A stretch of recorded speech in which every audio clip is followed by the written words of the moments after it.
welcome to Sugar Coated Murder Podcast. Hello. How's it going? It's going good. We are going to talk about true crime murder, and there's baking that has been done, actually, not being done because we were working on some stuff, and her baking was progressing along. And you get to talking, and things start happening in the kitchen. And then bingo, bango, wingo, wango. We got honey butter rolls. Yes. Tell them what you made, Ann Varner. I made honey butter rolls. I reached out to my dear friend Sally from Sally's Baking Addiction. Hello, Sal. Via her website, sallysbakingaddiction.com. Yeah, that she sends us email from regularly. Yeah, because I was looking for a good dinner roll. And I happened upon these honey butter rolls. Oh.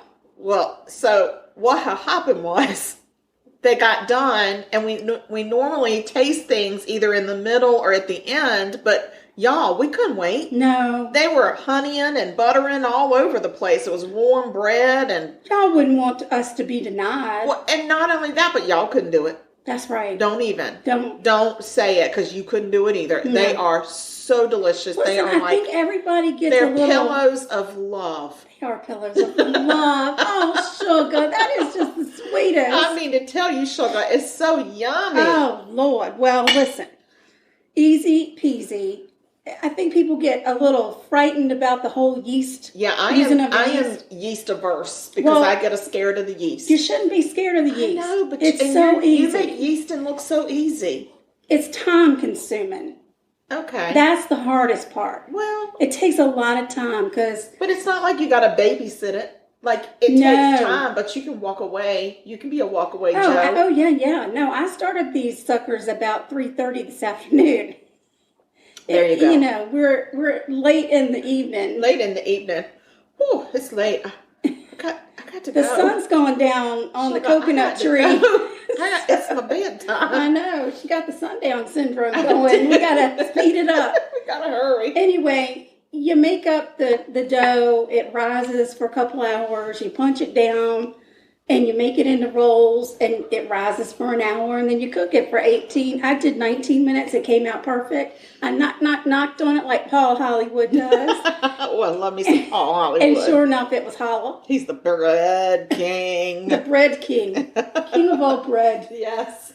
So that's what I did, and now we're eating it because we didn't eat dinner, and we're hungry. We hungry, and it smells delightful, whatever. It's so good, y'all. And just so we can keep the format, we'll taste them again at the end. Not a problem.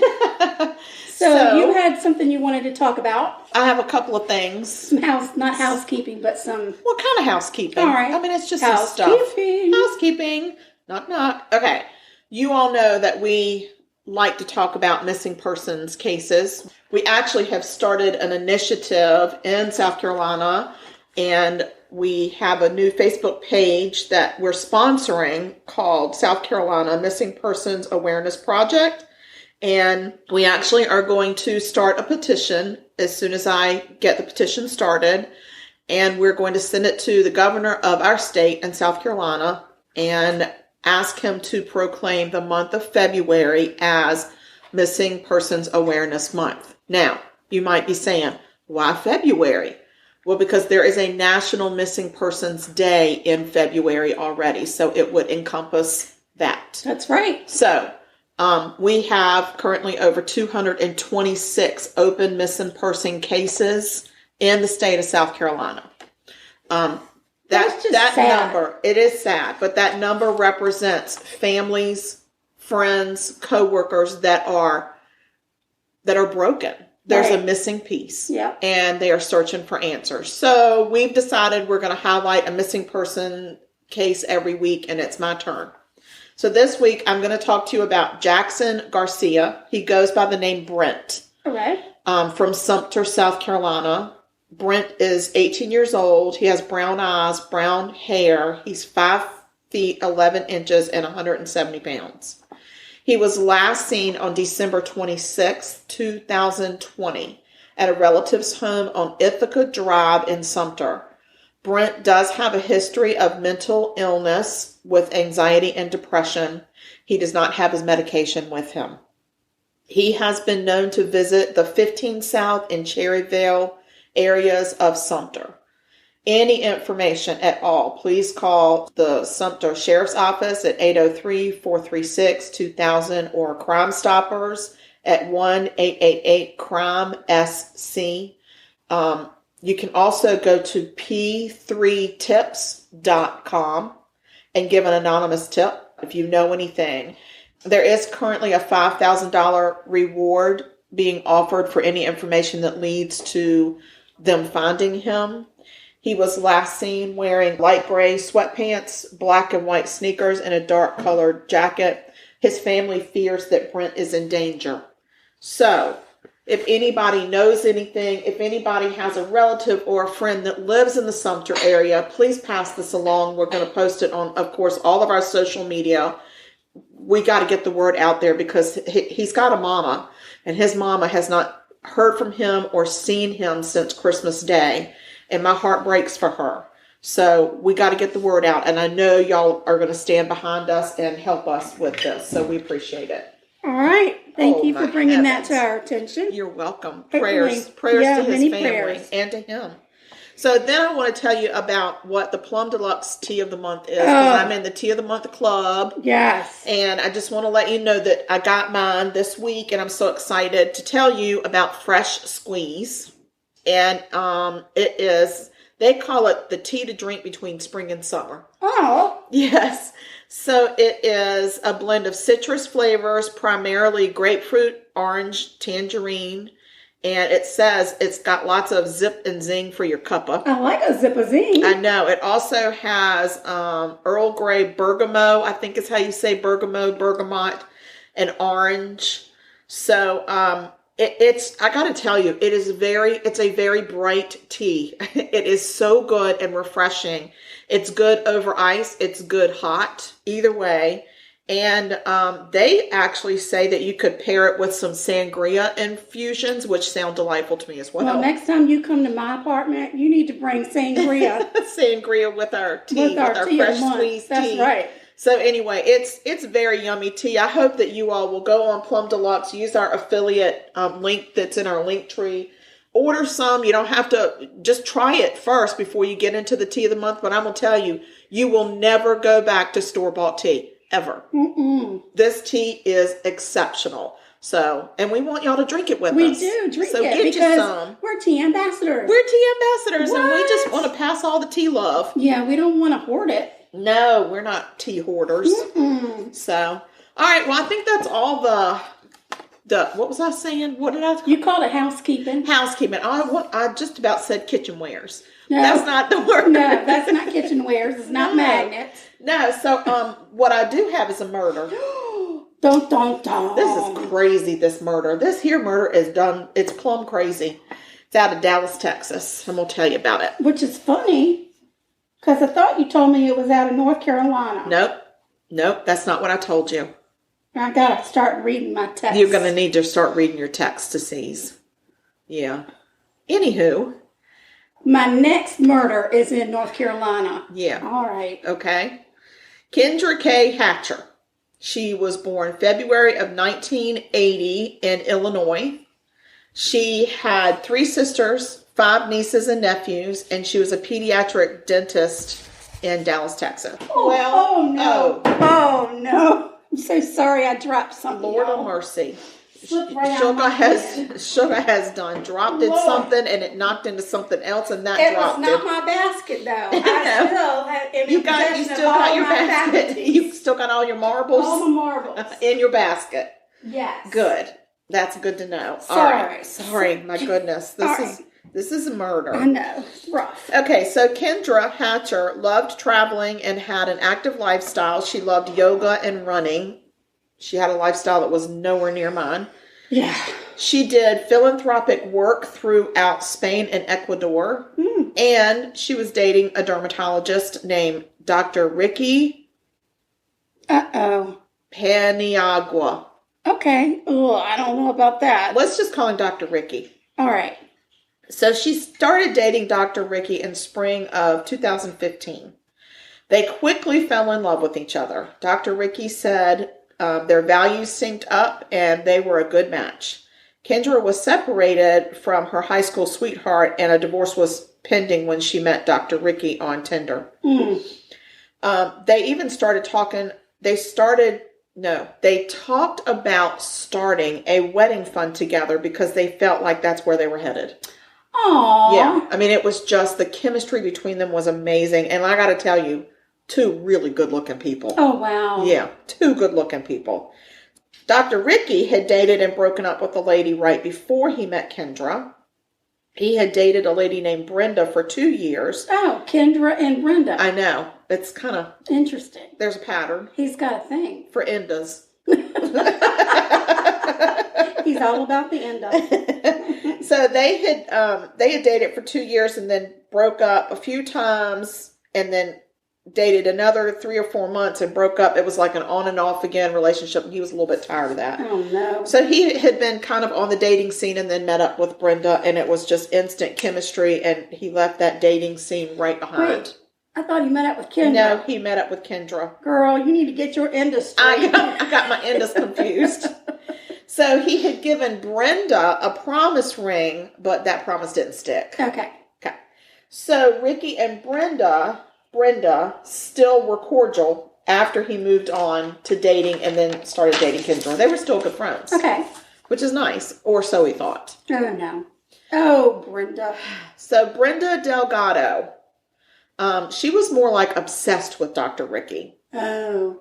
She had access to his email and all of his passwords. That is such a mistake. She tracked him on a locator app. Oh, no.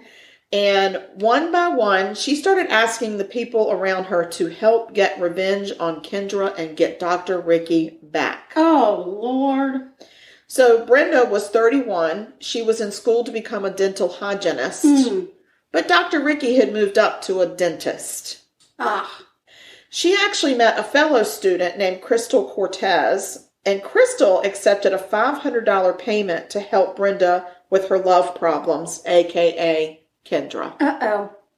So, June of 2015, Ricky emailed Brenda, letting her know he was in a new relationship. It was going very, very well because they still texted each other, hey, how's it going? What are you doing? How's your life?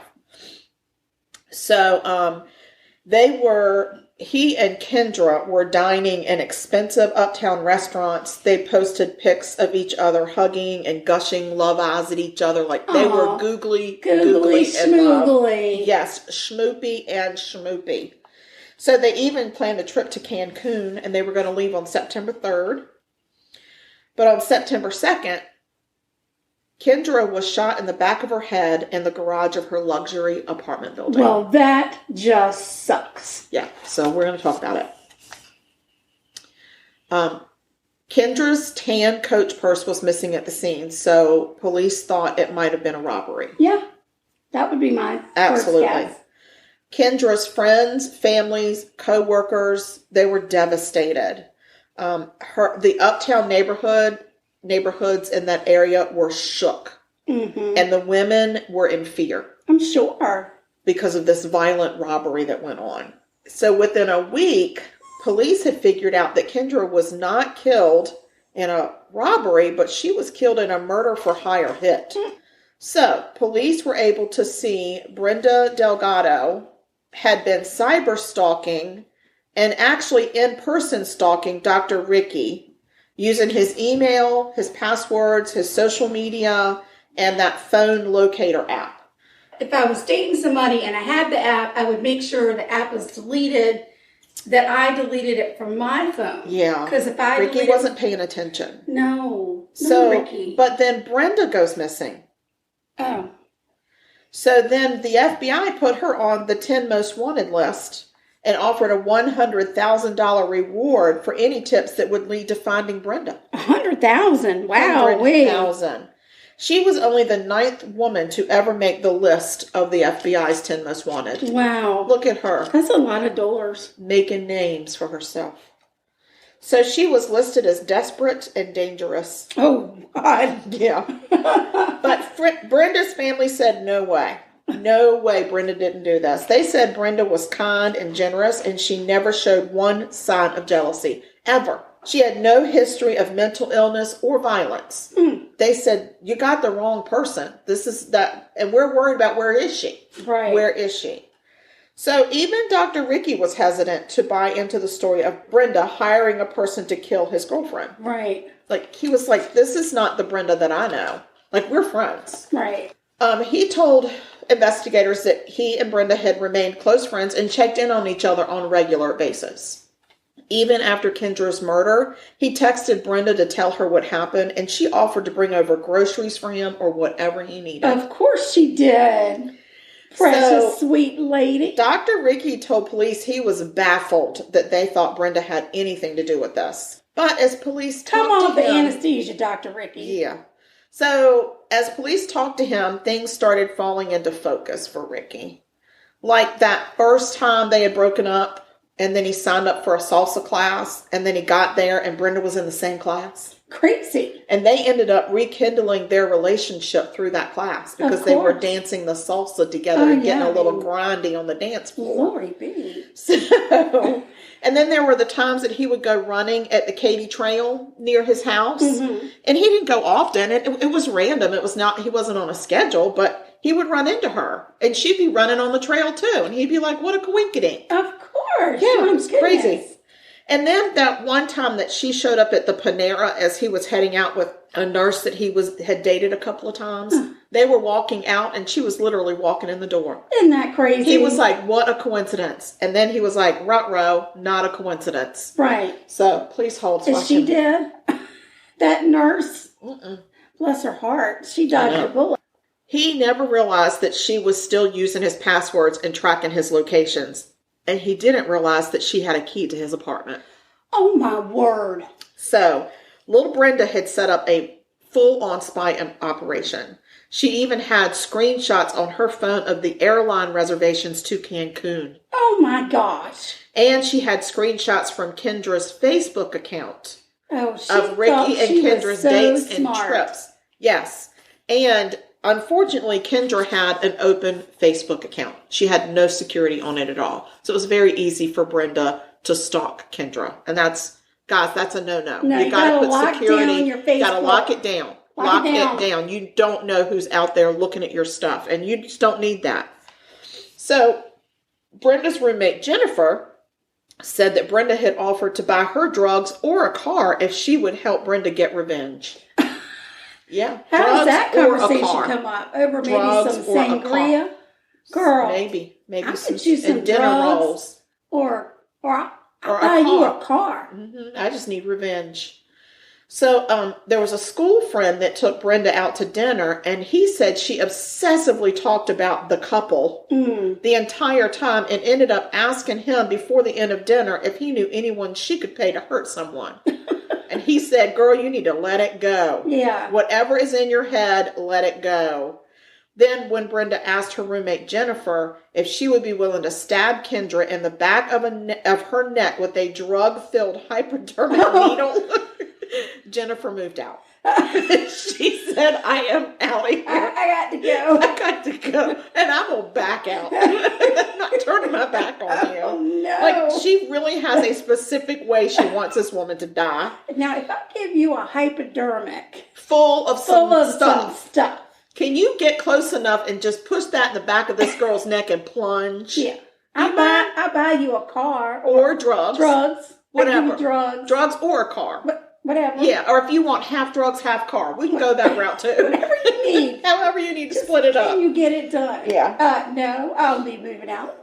So when Jennifer moved out, she heard that Brenda had approached one of Jennifer's friends. Oh. That friend was Crystal Cortez. Oh, Crystal Cortez. She was living with her young son.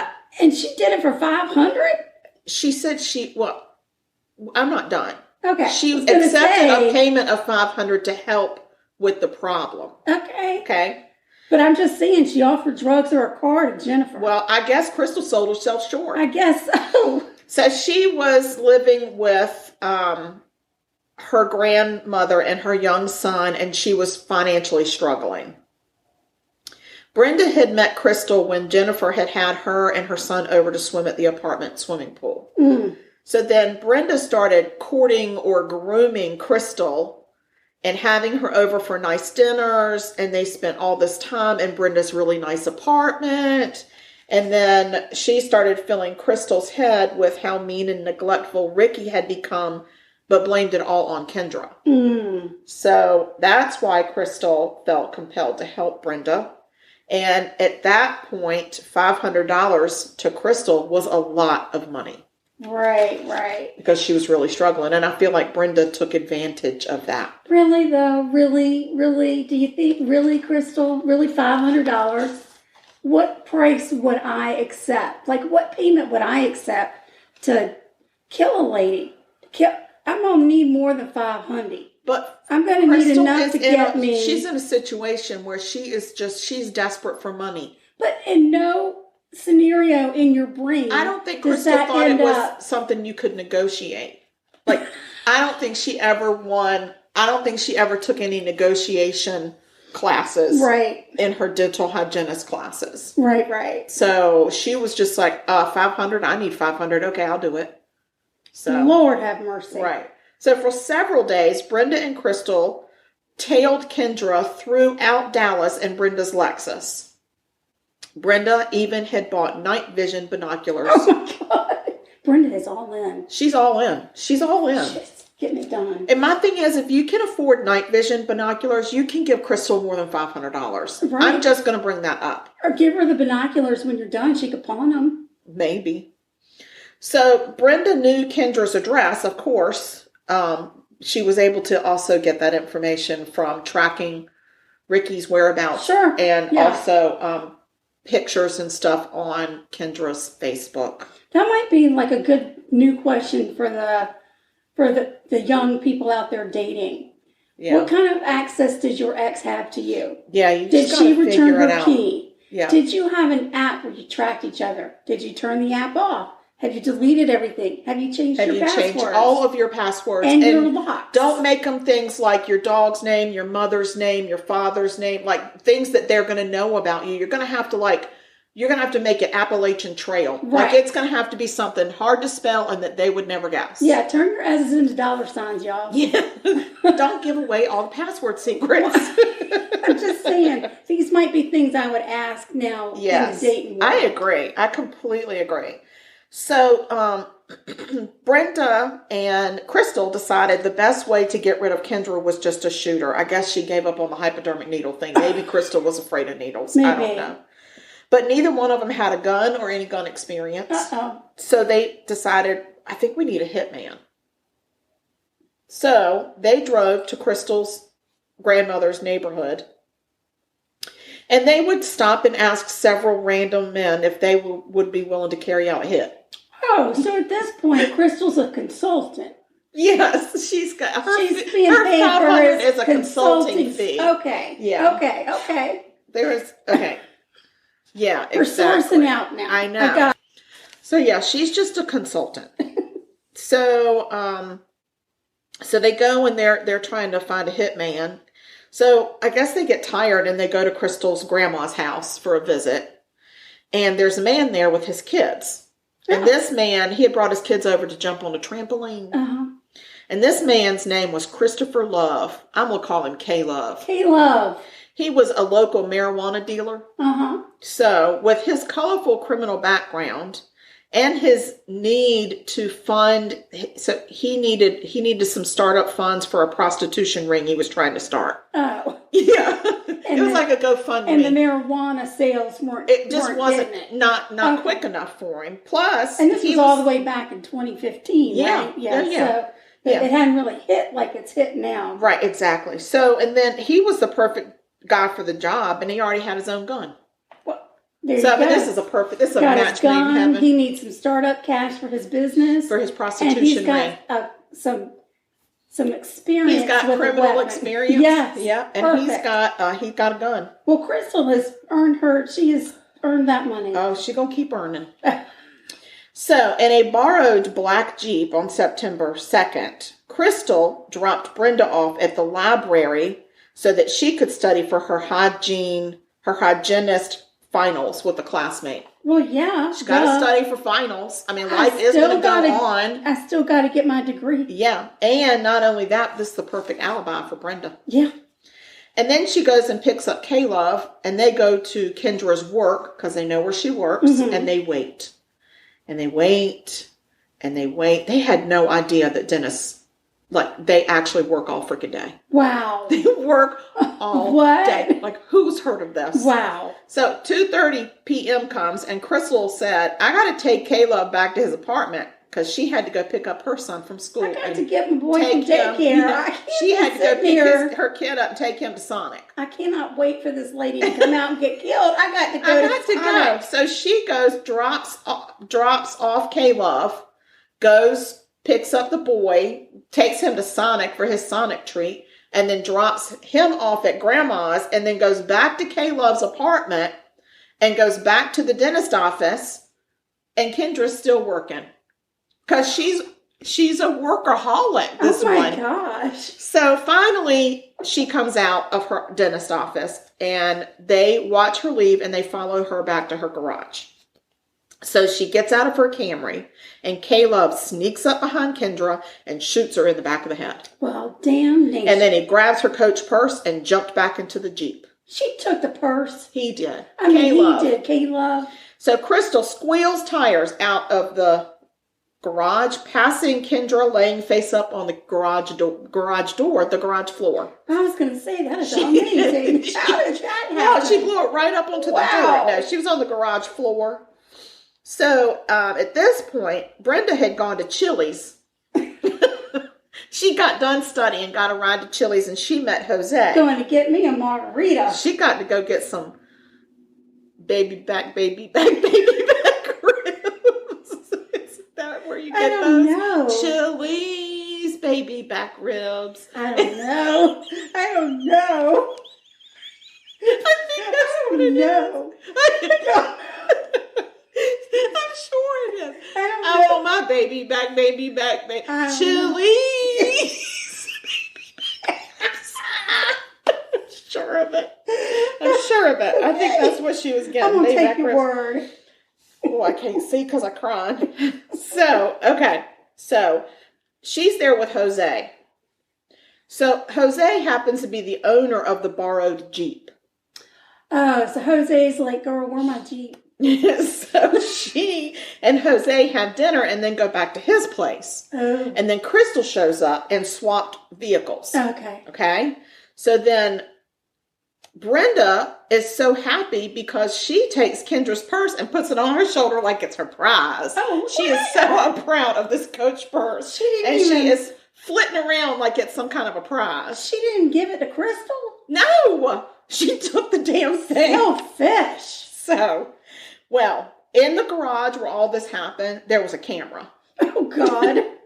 And the camera captured a picture of a certain black Jeep driven by a certain woman. Oh. Squealing tires out right after the crime. Mm. So the police go and release that picture to the public.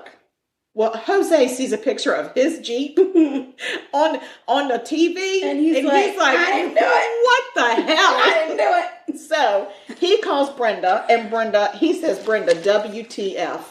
I was at Chili's eating my baby backs. Yeah. So she said, oh, Crystal drove it all day. And she has a drug problem. She probably was just there to buy some drugs. That makes sense. So she said, let me just make this suggestion. Repaint your Jeep and never speak of this again. Oh, that makes sense. I'm sure Jose was like, all right, I feel you. Jose hung up and called the cops. Yeah. He was like, hello, police. There is a bit of a problem. Oh, God. So the police go and pick up Brenda. She immediately tries to cozy up with the cop over being Christians. They're both Christians. Oh, yeah. He had some kind of a band on his arm that said something about Christians or something. And she was like, I'm a Christian too. But she's getting all like cozy with him. Yeah. And he's like, really? Because I'm here to talk about a murder. Oh, crazy. So he starts talking to her. And then she says, well, my friend Crystal was driving some Jeep around. She gave me a ride to the library. She was like, but I don't know what you're talking about. Here's my receipt where I was at Chili's. And you can call my friend. I was at the library studying with my friend. She was like, I don't know what's going on with Crystal. You know, she's got a drug problem. Right. That Crystal. Yeah. So she had an airtight alibi. So they go talk to Crystal. Crystal says this man named Lamar. Lamar? What? He was armed and held her at gunpoint and made her drive to the garage where he killed some strange lady and then made her drive away. Lamar? Lamar did. All right. Yes. So they arrested Crystal because she put herself at the scene. Yeah. But they had to let Brenda go. Well, yeah, she had a receipt. She got her receipts, girl. She brought them receipts. So through phone there records. ain't anything in the world that makes the police more suspicious than a freaking receipt. They're like, oh, you just happen to have this on you when we asked you for it? They'd say, oh, no. Yeah. So through phone records, they were able to pair Crystal and K Love. Okay. All right. So they went and searched K Love's house and car and found the murder weapon. Oh, no. Inspector Trousseau. Yes. And We have found the weapon. We have found the weapon. It's in K Love's car in his glove box. So they arrested him. Did he, what? Just going to stick this right in here. Well, that's where he kept it. Nobody will know. No, I mean, who's going to look for me? So when they're ready to, so finally they arrest him and then they decide they got to go. They feel like they need to talk to Brenda again. Really? So Brenda with the receipt for the exact and that's time. when Brenda went missing. Oh, right. She's missing. Yeah, she's missing. And by now the FBI is involved and the FBI puts her on the 10 most wanted list. So she just happened, her family just happened to have a home in Mexico. And she just happened to be vacationing there. So the Mexican police and the FBI team up and they find her. So, but Brenda was born in Mexico. Oh. She had dual citizenship. Ah. Mexico, they don't like the death penalty. No. So they make the United States promise that they will not pursue the death penalty in her case. That's the only way they will extradite her to the America. To the Northern America. That's no problem. So they said, that's fine. That's fine. So investigators go to Crystal and offer her a deal. Okay. So she ends up testifying against Brenda. And she was able to bridge the connection between Brenda and K Love. Like, how did they know each other? Right. Because up until then, they couldn't figure it out. What happened? So, okay. So K Love goes to trial first. Crystal also testified against him in his trial. Yeah, because she's no fool. Yeah. So he's found guilty and given the death penalty. And he is the one that pulled the trigger. The death penalty by lethal injection. So then Crystal, she confesses, of course, part of her deal. She gets 35 years with a possible parole in 15. Ah. Brenda is next. She is convicted. It doesn't even take them 2 hours. I'm sure. She gets life. I wonder if she showed up to court with the purse. I don't know, but she probably also showed up in a sombrero because she had been in Mexico. Maybe she brought some Mexican souvenirs. I don't know. I don't know what she did. For everyone. Yes, exactly. So, Dr. Ricky testified for the prosecution against Brenda. The only time he even looked her way in court was when they said you have to point to her and identify her. Oh. He refused to look at her at any other point. Oh, and she was probably hoping to catch his eye. Oh, listen to this. So she sits facing forward the entire trial. No emotion, even when they read her conviction, her sentence, everything. But as she is led away in handcuffs, she turns back to look for Ricky in the freaking courtroom. No way. Well, Ricky had already done gone. He done gone. Said, see you later, bye. He moved to California and said, F all y'all. Yeah. You're going to kill my girlfriend? I'm going. He said, bitches here are crazy. Bitches here are crazy. Bitches be crazy.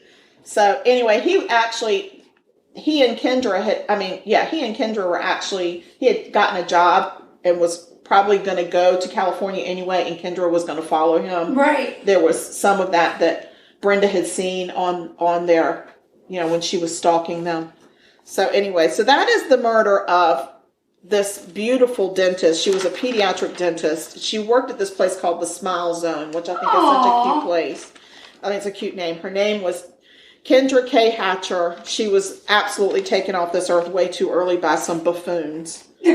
So, yeah. And I will tell you that my sources, I had a lot of sources. I used the Texas Monthly Magazine, the Cinemaholic.com, Kendra's Obituary, FBI.gov, the DallasNews.com, and the DailyMirror.com. So there were lots and lots of stories about this. I think either 2020 or 48 Hours or somebody also did a show on it, but I didn't see that show. I don't even know how I found this. Oh, I know how I found this. OMG. Oh my gosh, you gotta tell. I found this because one of the hairdressers at the hair salon that I was at a couple weeks ago told me about this murder.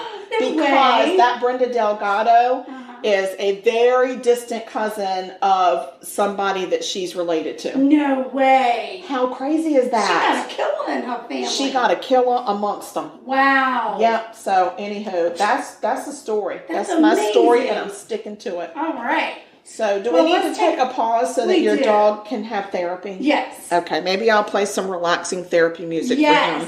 Please hold. Okay, we're back. But I got to tell you, there's not enough therapy in the world for your dog. No, he's just all to pieces tonight, guys. I don't know. I just don't know. Please send Trout peace and love through the intranet waves. Yeah. Because God knows we all need them. Yeah. All right. So. You got a murder. I got a murder. I'm going across the pond. Oh. To Soham, Cambridgeshire, England. Soham. Yourself. Soham. Okay. I don't like to do murders that involve children. I try to steer clear of them. But this one But I came across this one, and the way they were able to solve the case fascinated me so. I cannot wait. I felt that I needed to share. I love this kind. This is the horrific story of 10-year-old friends Jessica Chapman and Holly Wells. But you had to start with horrific.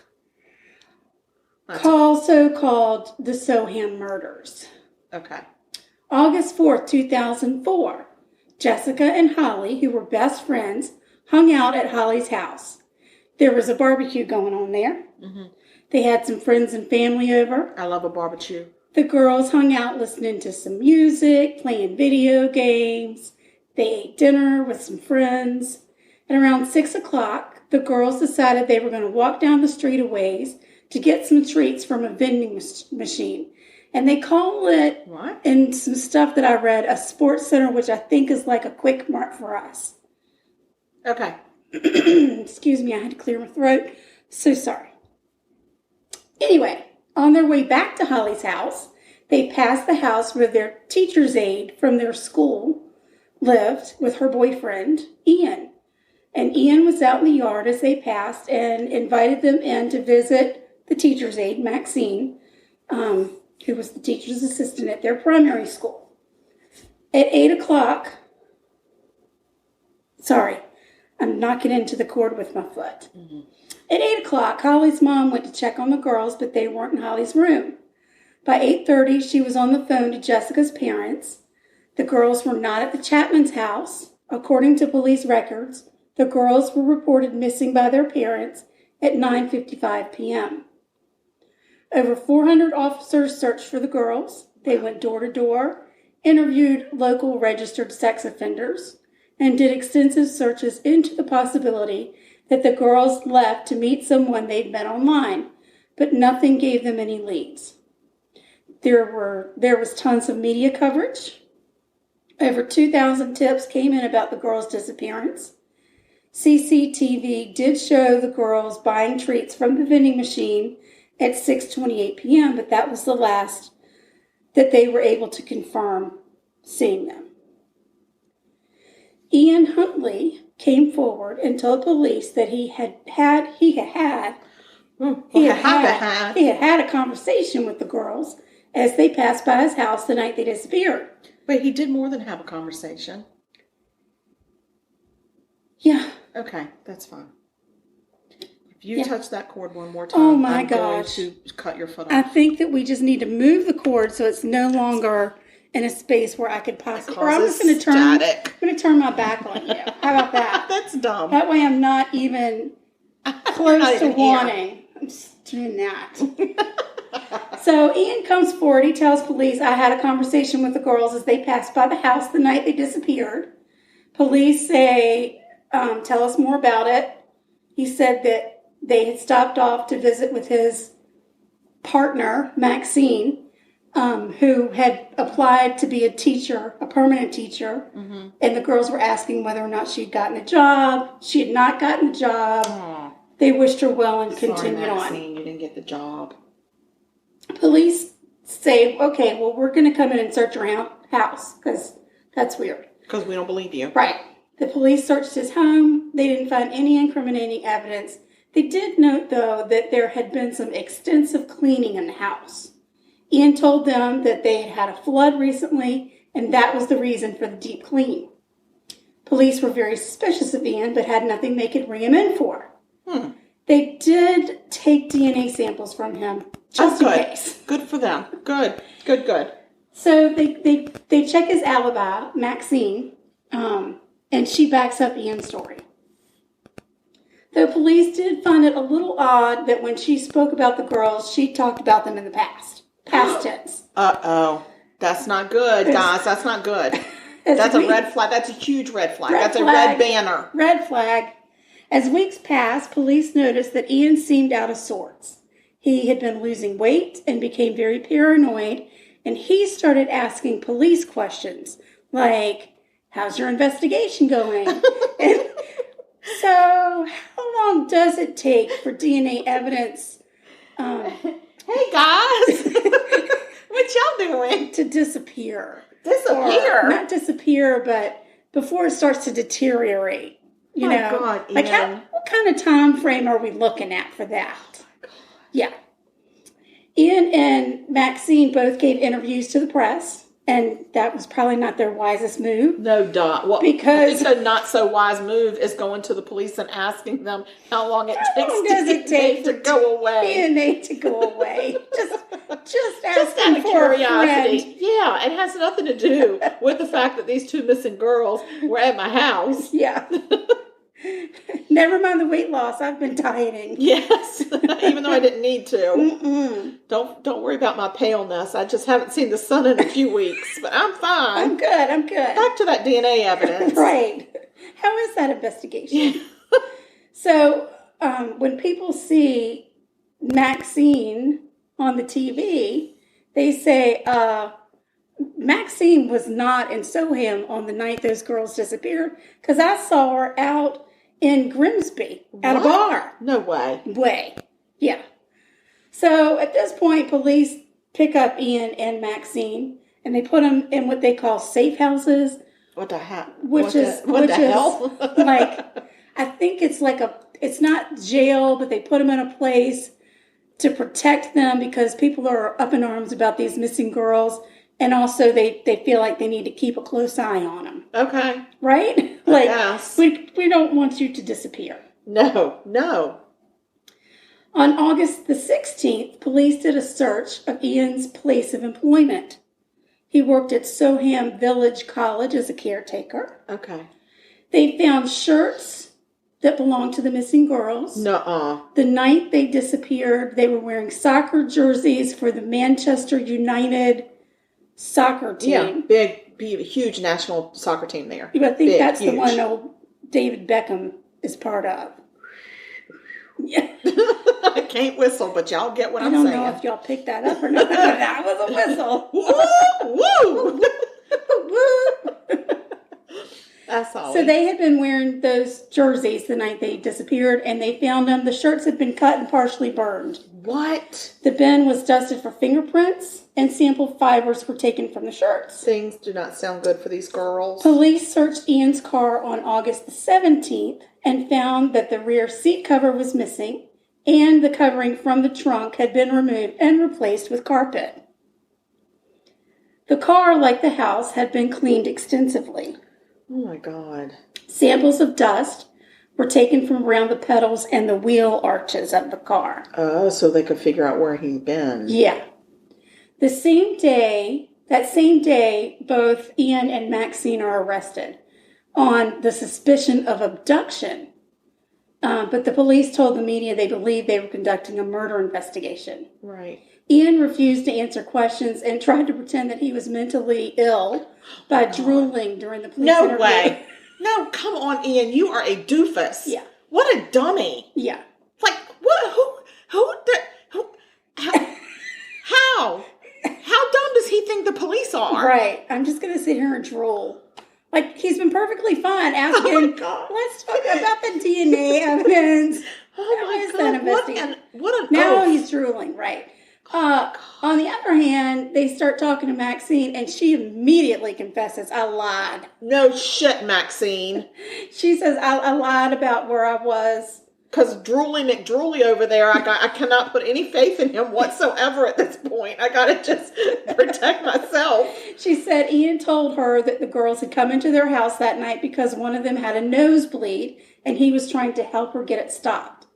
He said he needed for Maxine to be his alibi because he had previously been accused of rape, and that caused him to have a nervous breakdown. So he couldn't go through another investigation. He needed for her to lie, and she said, okay. Maxine. Right. Maxine. Are we wondering why she didn't get the permanent teacher's job? God, she didn't. Hello. I bet whoever that hiring manager was like dodged a bullet. So, when you were out drinking with your girls, these two little girls came in with a nosebleed. Don't tell anybody because I've been accused of rape before.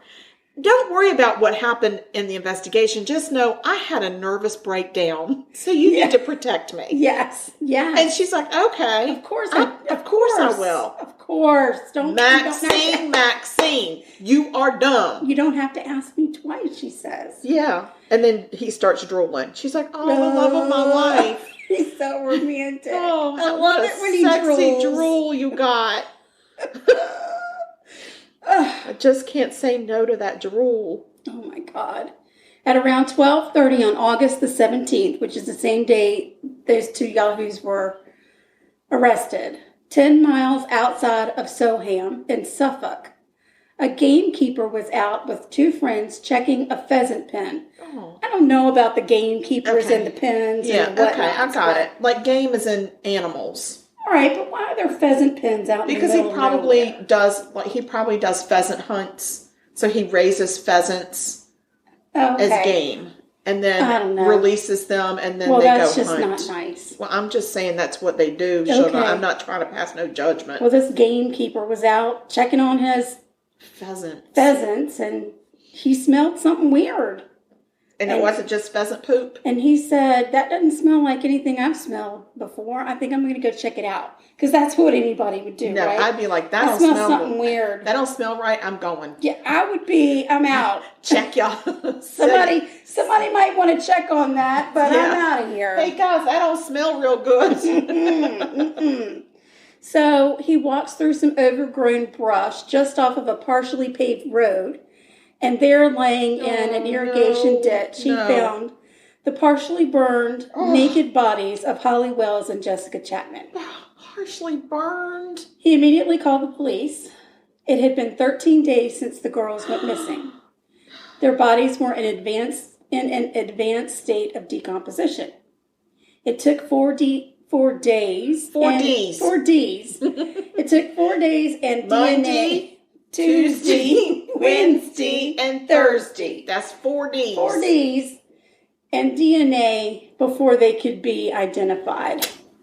Bless them little hearts. Poor little angels. DNA from the girls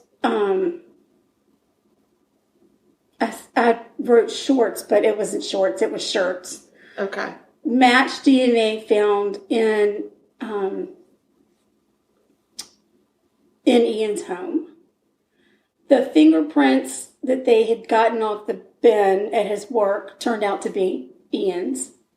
And the dust they collected from the car pedals and the wheel arches matched exactly to dust from the pavement where the girls' bodies were found. How brilliant that they did that. I know. How brilliant. It's going to get even more brilliant. Really? It is. Because I'm good right there. I'm good. The brilliance level is at an all-time high right now. Yeah. They suspect, I don't even know, I must have been drunk typing this because I wrote they sect. They suspect both girls died. I mean, you could have been drunk typing, girl. I might have. Blah, blah, blah. But died from asphyxiation, but because of how badly decomposed the bodies are, they couldn't be 100% sure. Police are certain that the girls were not killed where their bodies were found. And here is the evidence that got me really interested in this case. Okay. They called in a forensic botanist / ecologist named Patricia Wiltshire. First off, hello, I would like to be a forensic botanist. Well, you have to be a botanist first. Well, that sucks. That really sucks. Which means a lot of science classes. Darn it. She was able to determine the approximate time the bodies had been placed in the irrigation ditch by doing an investigative analysis on the shoots of nettles located at the site. When Wiltshire examined the nettles, she noticed side shoots on a section leading to the irrigation ditch. So these types of nettles shoots only grow if the nettle has been stepped on. How fun is that? And how smart is she to know that? She's so smart. She's a botanist. She was able to show police the exact path the killer took along the ditch to dump the bodies. Dang, that's amazing. The brilliance level just exploded. It's insane. Even more precise, she was able to determine from the size of the shoots that the nettles had been stepped on 13 and a half days prior to when the bodies were discovered, which is when the girls went missing. Son of a bitch. That woman is smart. Damn. Ooh, well done. Well done, Wiltshire. I'm telling you. Or Shire. I don't know. Whatever. As if that wasn't enough. She was also able to determine that pollen found on Ian's shoes and in his car was an exact match to the pollen found at the irrigation ditch. This woman is... Bam! She's like so brilliant, she out-brillianted brilliance. I had no idea there was such a thing. She got it going on. And when I read interviews with her, like, we've brought her over here to the United States to help with murder cases. Really? It's her thing. It's her thing. And she's really good at it. Forensic botanist / ecologist. And another word I couldn't pronounce. She's like a big freaking deal. Well, she's a big deal, yeah. She's a real big deal there and here. Yeah. All around. So Ian was charged with 2 counts of murder, and Maxine was charged with 2 counts of assisting an offender and attempting to pervert the course of justice. Don't pervert. She was perverted. Don't pervert, Maxine. Yeah. Way to go, Maxine. God. Ian was sent for a mental health assessment. Because of the drooling. He probably should have seen a dentist as well. Right, where he was found to be perfectly sane. Yeah, just stupid. But because he didn't want to face trial, he tried to OD on antidepressants, but he was unsuccessful. Which just made him happy. I'm delighted to be here. Happy. Yes, I'm happy against my will. So Ian was found guilty of all charges and was sentenced to serve a minimum of 40 years.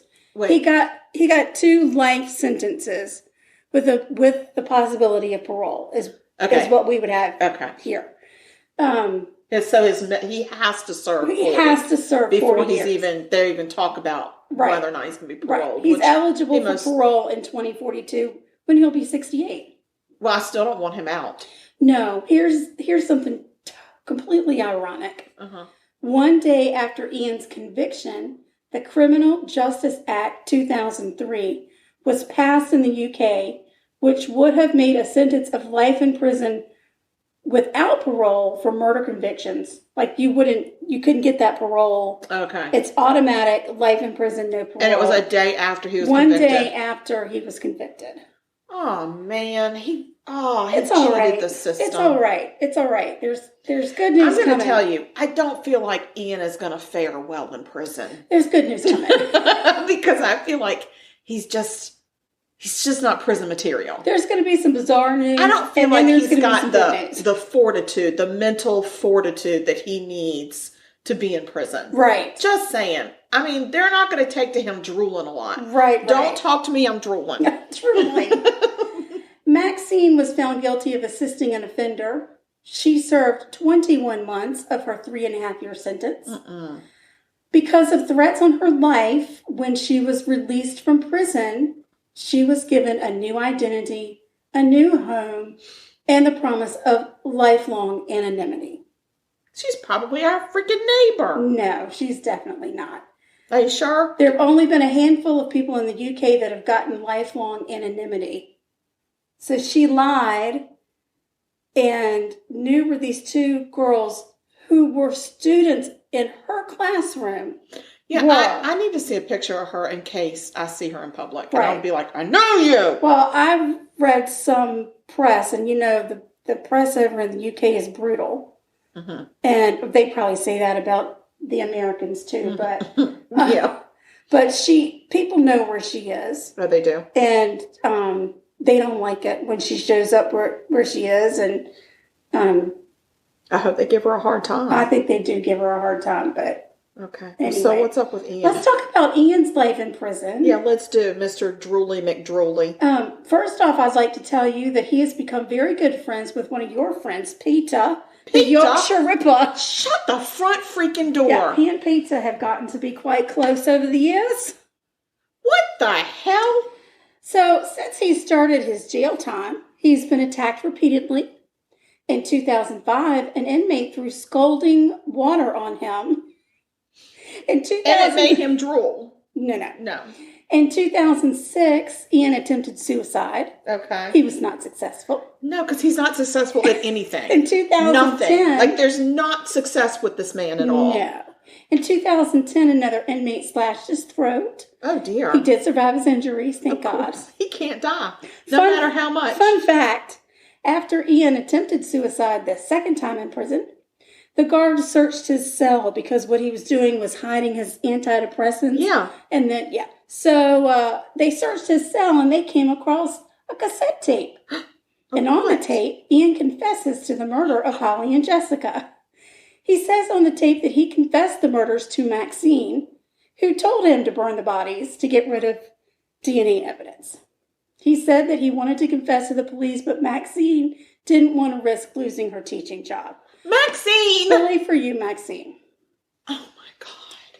In 2007... Oh, my God, Ian. Ian got some loose lips and confessed to sexually assaulting an 11-year-old girl in 1997. Oh, that's the rape case that probably gave him a nervous breakdown. I couldn't find where he was charged for the crime, but the victim did speak out to say she was relieved he had taken accountability for his actions. In 1999, he was dating a 15-year-old girl who he raped. What? And she got pregnant and had a baby. Sammy. And Sammy and her mom live in England, and Sammy found out when she was 18 that her dad was a murderer. Rapist, murderer, buffoon, drooler. But hopefully she's able to just put that out and... Yeah, I mean, that's not on her. That's not on her. That's not on her. So there you go. That's the Soham Murders. My God, I can't believe he's friends with the Ripper. He's Peter. Peter. Ripper. Leave him alone, Peter. We'll kill him. Yeah. Could you kill him, Peter? You know how to do it. All of a sudden, you're not going to kill anymore? Yeah, all of a sudden. Listen, go ahead, slash his genitals like you like to do. Let's do it. Just slash him up. What's the matter with him? I don't know. All of a sudden. I just heard on another podcast that they've come up with more victims for the Ripper. Oh. And one of them was a man. He didn't slash at his genitals, but he did, he liked to hit him over the head with a pipe. Yeah, he did. And there was a man that was hit over the pipe, and they think it was him. And they've Well, got there's 4 hope more for deaths you, that they don't have DNA evidence, but the style of the murder, they feel like it was Peter. Peter, I'm just going to put it out there. Ripper. They do have pipes in jail. Yeah, and you can get a shank. Yeah, you can make a shank out of a toothbrush. That's how Ian's throat got splashed. It was a shank. So somebody shank it up. Shake it up. Shake you very much, I Ian. got my information from The Guardian. Oh, I love that. The Telegraph. I love The Guardian. And some stuff from Wikipedia. Okay. I couldn't find any court documents. But I don't know. I didn't look on Murderpedia. Sometimes they've got them, but I figured since it was in the UK, it was 2015, we may not be able to find anything. Yeah, that's crazy. But yeah, I thought that whole botany. I tell you, that botany lady amazing. she and Cece Moore need to be best friends. There because would I'm be going to no tell you unsolved something. cases. They would be like the superheroes of our current times. Exactly. They should just walk around in capes all the time. Like, I'm a superhero, motherfucker. Yeah. So, yeah. So, there you go. Sorry, I just got a text from our mother who's been asking, when's the next podcast? When's the next podcast? It's right now, Mom. We're recording it tonight. Yes. I got a text from her saying, are you watching the game? Because she and I like to watch the Washington Nationals play baseball. And they are playing right now. They are playing right now. Your DOG is in the chair watching. Thank goodness. Mm-hmm. I see they're ahead by 1 point. Which means absolutely nothing. That'd be 1 run. 1 run. Ever. With the points. I call them points. It's whatever. She's just learning about sports, y'all. I've been watching sports for quite some time. And I know it's runs, but I call them points. That's fine, whatever. I'm going to call it what I want to call it. Mm-hmm. Tomato. It's points. It's a point. It's points. All right, so now you're causing a ruckus and my dog is getting all upset. No, oh shoot, he got off the chair. I know. All right, it's time for us to wrap this up. We got to wrap it up. We got social media. We have social media. Yes, we're on Instagram at sugarcoatedmurder.com. We have Gmail. We have email. Well, it is Gmail. It is. We have Gmail. We have Gmail email. Email us, murder.sugarcoated@gmail.com. Ta-da! Ask for a recipe. Ask for a link. Tell us about a murder you want us to talk about. Tell us that you like us. Tell us that you like us. Yes. We have a link tree. That link tree is the most fabulous little thing in the entire world. Yes, because you can buy our merch. You can buy us a coffee. You can listen to the podcast. You got it all right there. You just got it all. There are no excuses on that link tree. No. Mm-hmm. You've got the link to our, so that if you want to buy tea, you click the link and then you buy your tea and we get a little credit for that. Yeah. And then there's the link to the Oracle network that we're on now because we're on Oracle and we got a lot of podcast friends on Oracle. So yeah. Yeah, it's a whole community we've got going. Community, it's crazy. And I love them all. Love them. We love them. I don't know how they feel about us, but I'm not asking. We've got some good projects in the work. We've got some ways that you're going to be able to find us real soon. That's right. By asking Alexa some things. She's sleeping. So, yeah, we got some projects coming up. And we also, don't forget, if you all can look on Facebook and find our South Carolina Missing Persons Awareness Project page. And also on Instagram, we have a page that's South Carolina Missing Persons... Project? No, it's not project. It's just awareness. Because I couldn't fit project. Right. Because they capped it. So... if you can follow that page, that'd be great and show us some love. We'd really appreciate it. So, oh my God. If you want to buy us a cup, buy a cup of coffee, buy a coffee. What's it called? Buy us a coffee. Yeah. Jeez, so that we can get some liquor to go in our coffee to deal with my dog. And maybe give the dog some liquor. I don't know what to give him anymore. Yeah. We need to start a peanut butter fund for a peanut butter fund. Yes. So buy us a coffee and we'll buy some peanut butter That's for right. That's right. So guys, y'all stay sweet and don't murder. Because if you kill people, we will talk about you. Yeah, we will. And we'll call you things like Drooly McDrooly and Dumbass. All right, y'all. We love you. Bye.